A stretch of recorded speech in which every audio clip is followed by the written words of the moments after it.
सो आज का जो टॉपिक रहेगा that is types of glands और हार्मोन के भी कंसेप्ट आएंगे उसी में ग्लैंड्स के साथ साथ में। तो आपके सिलेबस में दो प्रकार के ग्लैंड्स दिए हुए हैं, सभी के मीनिंग लाएंगे बेटा एक एक। दो प्रकार के ग्लैंड्स हैं, एक दिया है एक्सोक्राइन ग्लैंड्स और दूसरा दिया हुआ है एंडोक्राइन।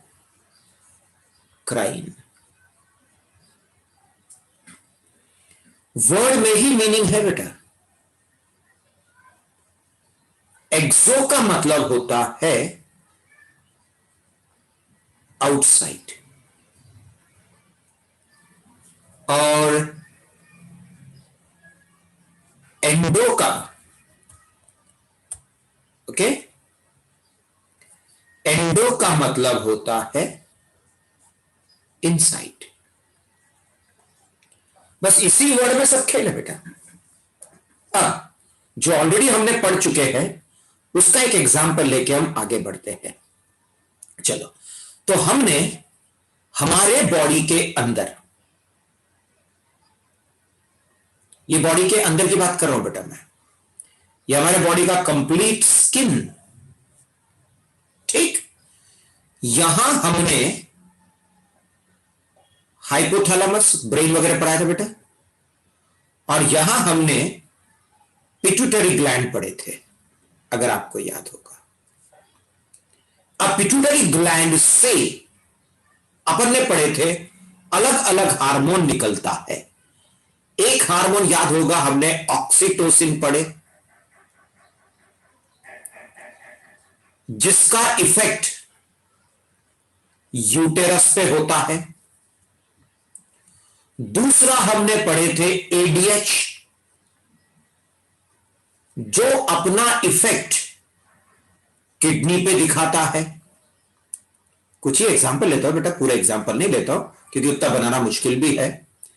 तीसरा एग्जांपल हमने जीटीएच लिए थे, जो अपना इफेक्ट टेस्टिस या तो ओवरी पे दिखाएगा, मेल है तो टेस्टिस पे दिखाएगा, फीमेल है तो ओवरी पे दिखाएगा। उसके बाद एक रिसेंटली नीट में मॉर्निंग में भी पढ़ाया था और कल ही एक एग्जांपल लिया था टीएसएच, थायराइड स्टिमुलेटिंग हार्मोन, जो अपना इफेक्ट थायराइड ग्लैंड पे दिखाएगा। बनाते ना हम ये सब चीजें ना। अगर आपको याद होगा हमने कल थायराइड ग्लैंड, थायराइड ग्लैंड कहां पढ़े थे बेटा हमने? नेक रीजन में। यह हो गया थायराइड ग्लैंड, ठीक है। So this one is thyroid gland.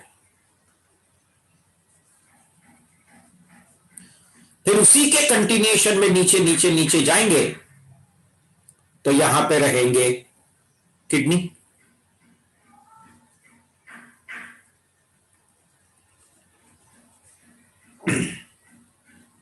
Okay. फिर वही थोड़ा इधर उधर जाएंगे जहां पे मदर के बॉडी में बच्चा 9 मंथ्स के लिए ग्रो होता है। अगर वो याद होगा तो उस ऑर्गन को हमने पढ़ा था यूटेरस, क्लियर। फिर और नीचे आएंगे तो अगर फीमेल है तो ओवरी, अगर मेल है, फीमेल है तो ओवरी, और अगर मेल है तो टेस्टिस। ये वही ऑर्गन है जो मैंने अभी ऊपर लिया है,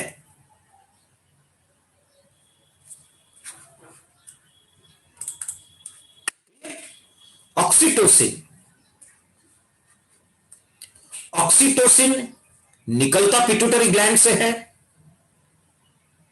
और उसका टारगेट साइट है यूटेरस, जो यहां पे है। एडीएच निकलता कहां से है? पिट्यूटरी ग्लैंड से, और उसका असर कहां पे है? किडनी पे। जीटीएच निकलता कहां से है? पिट्यूटरी ग्लैंड से, उसका इफेक्ट कहां पे है? टेस्टिस एंड ओवरीज पे।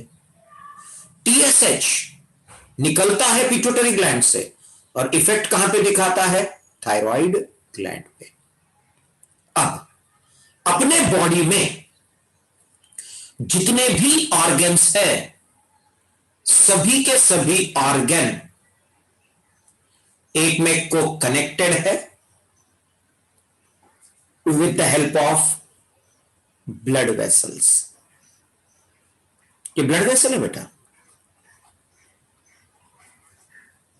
ध्यान रखो। मुझे दो टॉपिक लेना है, what are exocrine glands and what are endocrine glands. तो मैं आज आपको अभी एंडोक्राइन और एक्सोक्राइन ग्लैंड्स के बारे में पढ़ा रहा हूं। ओके, चलो। अब जितने भी ऑर्गन्स हैं, even thyroid gland is connected to kidney with the help of blood vessel. Kidneys are connected to uterus with the help of blood vessels. Uterus connected to ovary with the help of blood vessels. तो body में जितने भी organs हैं, सभी के सभी organ एक में को कनेक्टेड किसकी वजह से है? ब्लड वेसल की वजह से है। And obviously blood vessel it contains what? Blood. और क्या रहेगा? क्या पानी थोड़ी रहने वाला है? So blood vessel it contains what? Blood. Blood vessel are individual organs is not the part of pituitary gland or thyroid gland or kidney or uterus or ovary और टेस्टिस।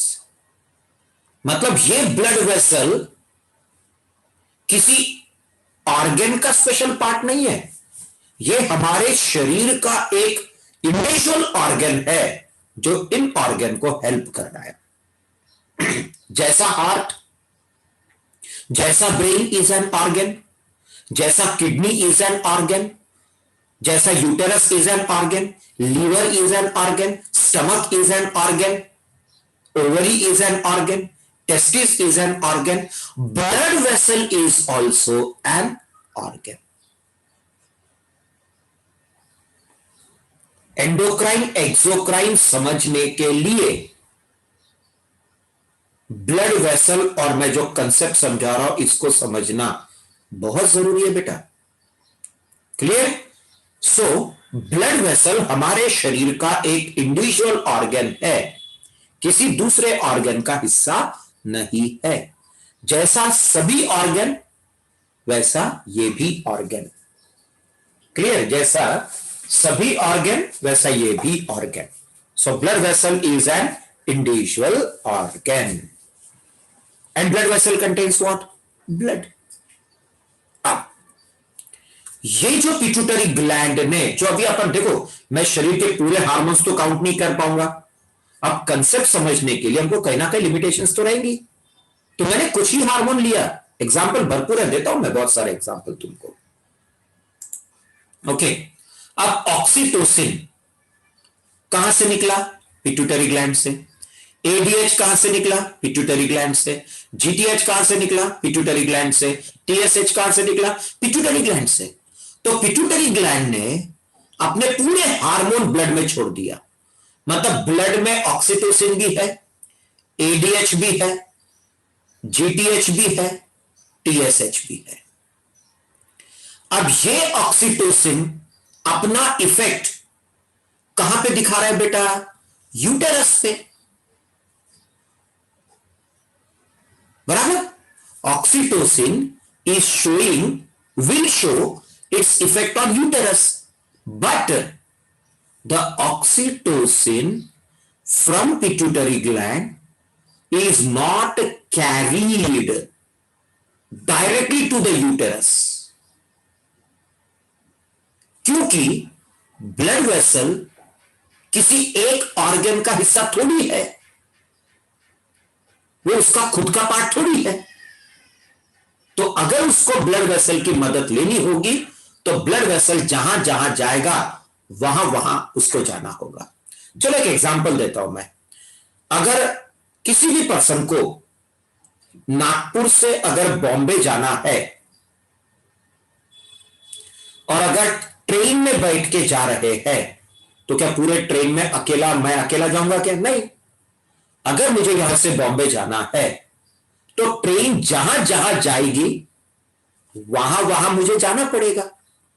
ट्रेन जहां जहां रुकेगी मुझे भी वहां पे रुकना होगा, क्योंकि ट्रेन मेरे लिए थोड़ी बना है।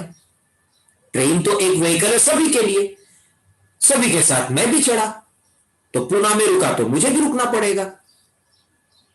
हाँ, लेकिन अगर मैं अपनी खुद की कार से जाऊंगा, मतलब वो मेरा खुद का पार्ट हो गया कार, तो मैं कहीं बिना रुके डायरेक्ट बॉम्बे जा सकता हूं। वैसे ही हमारे बॉडी में ये ब्लड जो है ये व्हीकल है, इसने सभी को ले लिया अपने अंदर, और ब्लड जहां जहां जाएगा, जैसा जैसा जाएगा वैसे वैसे ये हार्मोन्स भी जाएंगे, डायरेक्टली नहीं जा सकते। ओके, क्योंकि ये ब्लड वेसल कोई पिट्यूटरी ग्लैंड का पार्ट नहीं है, ना यूटेरस का पार्ट है। तो ब्लड वेसल के ऊपर ये पिट्यूटरी ग्लैंड डिपेंड करता है अपने मटेरियल्स को पहुंचा के देने के लिए। तो ये ऑक्सीटोसिन यूटेरस पे डायरेक्टली नहीं पहुंचा, पहले कहां पे गया? ये ऑक्सीटोसिन एडीएच, जीटीएच और टीएसएच, ये सब कहां पे गए? थायराइड ग्लैंड में। अब थायराइड ग्लैंड में टीएसएच क्या होगा? यूज हो जाएगा, थायरॉक्सिन बनाएगा और बॉडी में बीएमआर हो जाएगा। अब बचा क्या? थायराइड ग्लैंड से जो ब्लड निकलेगा उसमें ऑक्सीटोसिन बचा, एडीएच बचा, जीटीएच बचा, टीएसएच बचा क्या? नहीं। क्यों? क्योंकि टीएसएच ऑलरेडी थायराइड ग्लैंड में यूज हो गया। अब यही ब्लड कहां पे पहुंचा? किडनी में। अब किडनी में एडीएच यूज हो जाएगा और जो ब्लड किडनी से निकलेगा उसमें ऑक्सीटोसिन है और जीटीएच है। अब ये ऑक्सीटोसिन और जीटीएच वाला ब्लड जब यूटेरस में आएगा तो यूटेरस क्या यूज कर लेगा? ऑक्सीटोसिन। फिर आगे क्या निकलेगा? जीटीएच। बराबर। कहने का मतलब यह है कि जब तक ब्लड यहां तक नहीं पहुंचेगा तब तक यूटेरस को ऑक्सीटोसिन नहीं मिलेगा। मतलब ये ऑक्सीटोसिन अपने टारगेट साइट तक पहुंचने के लिए उसको पूरे ऑर्गन्स में घूमते घूमते आना पड़ेगा। मतलब टारगेट ऑर्गन तक डायरेक्टली नहीं पहुंच पाएगा क्योंकि उसने दूसरे का सहारा लिया। तो यहां पे ऑर्गन, चलो बनाता हूं अभी मैं, जैसे पिट्यूटरी ग्लैंड की बात की है तो वही रहेंगे ना। सो ऑर्गन क्लियर। सो ऑर्गन और ग्लैंड अपना हार्मोन टारगेट ऑर्गन तक, ओके, ग्लैंड अपना हार्मोन टारगेट ऑर्गन तक पहुंचाने के लिए ब्लड का सहारा लिया। Blood vessel means organ has poured its hormone in blood. और ये ब्लड वेसल इस ऑर्गन का खुद का हिस्सा नहीं है। मतलब इस ऑर्गन ने अपने हार्मोन को टारगेट तक पहुंचाने के लिए उसके पास खुद का ट्यूब, खुद का डक्ट नहीं है। उसके पास खुद का डक्ट नहीं है, इसीलिए such type of glands are called as ductless glands. क्यों उसको डक्टलेस ग्लैंड क्यों बोले? क्योंकि उसके पास उसका खुद का डक्ट नहीं है। That's why it is called as ductless glands. जैसा ये पिट्यूटरी ग्लैंड, इस पिट्यूटरी ग्लैंड ने अपना हार्मोन आगे भेजने के लिए दूसरे का सहारा लिया। खुद का डक्ट है क्या? नहीं है। इसे pituitary gland is an ductless gland. It has to pour its hormone into the blood, और ब्लड की मदद से ही वो हार्मोन आगे जाएगा और टारगेट तक अपने हार्मोन को पहुंचाने के लिए एक्शन क्या रहेगा? स्लो। अब आप स्लो कैसे बोलेंगे बेटा? कारण ऑक्सीटोसिन निकला पिट्यूटरी ग्लैंड से और इमीडिएट यूटेरस में गया क्या? नहीं, क्योंकि पहले वो गया थायराइड ग्लैंड में, फिर वो गया किडनी में, फिर वो गया यूटेरस में। डायरेक्ट टारगेट पे गया क्या? नहीं। सो उसका इफेक्ट, असर जो रहेगा वो स्लो रहेगा। सो डक्टलेस ग्लैंड के हार्मोन्स का एक्शन लेट एंड स्लो रहेगा। ये ग्लैंड हो गया डक्टलेस ग्लैंड्स। चलो अभी दूसरे ग्लैंड की तरफ आते हैं। स्वेट। पसीना नाम सुना है बेटा? स्वेट नहीं ना? चलो बता देता है। पसीना, भाई हमारे स्किन में पसीना आता है ना, चलो उसकी बात करते हैं। स्किन का साइंटिफिक नेम डर्मिस। ध्यान रखो, साइंटिफिक नेम। स्किन का साइंटिफिक नेम क्या है? डर्मिस। अगर मैं स्किन को काट के देखूंगा तो स्किन में दो लेयर्स होते हैं।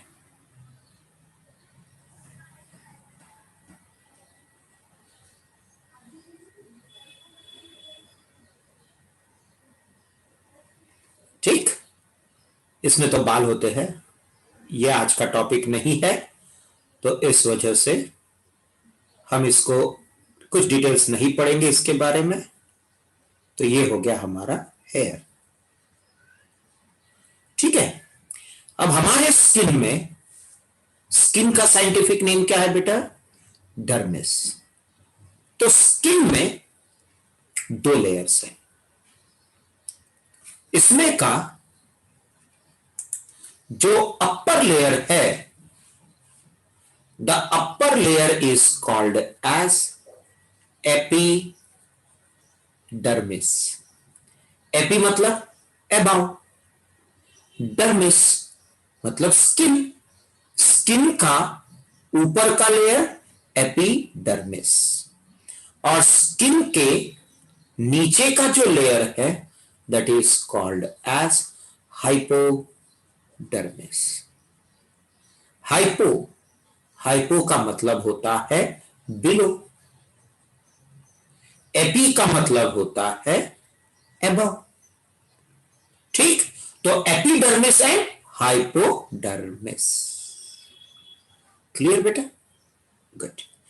हाइपोडर्मिस में ओके, खून की नलियां है बेटा, मैं ये नहीं बोलता ब्लड वेसल्स नहीं है करके, यहां पे ब्लड वेसल्स भरपूर है। ठीक है।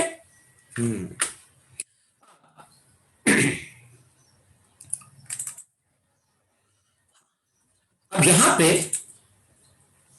स्किन में, हाइपोडर्मिस में एक ग्लैंड होता है।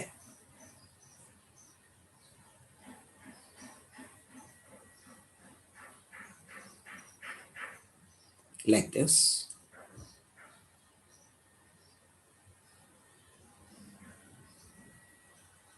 ओके और इस ग्लैंड का नाम है स्वेट ग्लैंड। और ये स्वेट ग्लैंड तब काम करता है जब बाहर का टेम्परेचर ज्यादा होता है। जैसे ही बाहर में टेम्परेचर बढ़ा, जैसे ही बाहर में टेम्परेचर बढ़ा, इमीडिएटली ये स्वेट ग्लैंड ब्लड में का वाटर एब्सॉर्ब करता है। तो जैसी स्वेट ग्लैंड ने ब्लड में का वाटर एब्सॉर्ब किया, ब्लड में पानी कम, तो ब्लड बोलता है तूने मेरा पानी ले लिया तो मेरे अंदर का नमक की मात्रा बढ़ जाएगी, इसे तो साथ में नमक भी लेके जा। पानी लिया तो नमक भी लेके जा। तो along with water salts भी एब्सॉर्ब हुए। सो वाटर प्लस salts क्या रहेगा? Water plus salts is equal to sweat.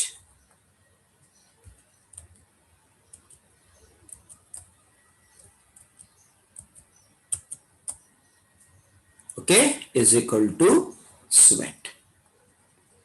So what is sweat? Water plus salts. अब ये स्वेट स्किन के ऊपर जाके स्प्रिंकल होनी चाहिए। तो स्वेट ग्लैंड का सीक्रीशन, टारगेट ऑर्गन कौन सा हुआ? स्किन का सरफेस। तो स्वेट ग्लैंड अपना सीक्रीशन टारगेट तक छोड़ने के लिए यहां ब्लड का सहारा नहीं लेता, इसके पास में खुद का डक्ट है और ये ले जाके स्किन के सरफेस तक छोड़ता है। तो स्वेट ग्लैंड अपना सीक्रीशन टारगेट तक पहुंचाने के लिए खुद का डक्ट है। ठीक है, तो स्वेट ग्लैंड के पास खुद का डक्ट है। So that's why the sweat gland is called as ducted glands. ठीक, सो दो प्रकार के ग्लैंड्स हुए, एक हुआ डक्टेड ग्लैंड्स, दूसरा हुआ डक्टलेस ग्लैंड्स। ठीक, जो डक्टेड ग्लैंड्स होते हैं they are called as exocrine glands, और जो डक्टलेस ग्लैंड्स होते हैं बेटा they are called as endocrine glands. So दो प्रकार के ग्लैंड्स हो गए, exocrine and endocrine glands. Exocrine glands वो ग्लैंड्स होते हैं जो अपना सीक्रेशन टारगेट तक पहुंचाने के लिए ब्लड का सहारा नहीं लेते हैं, उसके पास खुद का डक्ट है जो टारगेट तक अपना सीक्रेशन पहुंचा के देते हैं। डक्टलेस ग्लैंड का वन ऑफ द एग्जांपल हुआ एंडोक्राइन ग्लैंड का पिट्यूटरी ग्लैंड, जिसके पास खुद का डक्ट नहीं होने की वजह से अपने हार्मोन को, अपने सीक्रेशन को टारगेट तक पहुंचाने के लिए दूसरे के ऊपर डिपेंड होना पड़ता है, और वो डिपेंड किस पे होता है? ब्लड वेसल्स पे। अब स्वेट ग्लैंड अपना सीक्रेशन टारगेट तक खुद के डक्ट से पहुंचा के दे रहा है, मतलब पूरे बॉडी में इधर उधर घूमने की जरूरत नहीं है। इसीलिए डक्टेड ग्लैंड्स के सीक्रेशन का एक्शन फास्ट होता है और इसका स्लो होता है, क्योंकि टारगेट तक पहुंचने के लिए टाइम लगता है। फास्ट होता है क्योंकि टारगेट तक इमीडिएटली पहुंच जाता है, पूरे बॉडी में कहीं घूमने की जरूरत नहीं है। क्लियर बेटा? आई थिंक अब अपन ने यहां पे कंक्लूड करना चाहिए।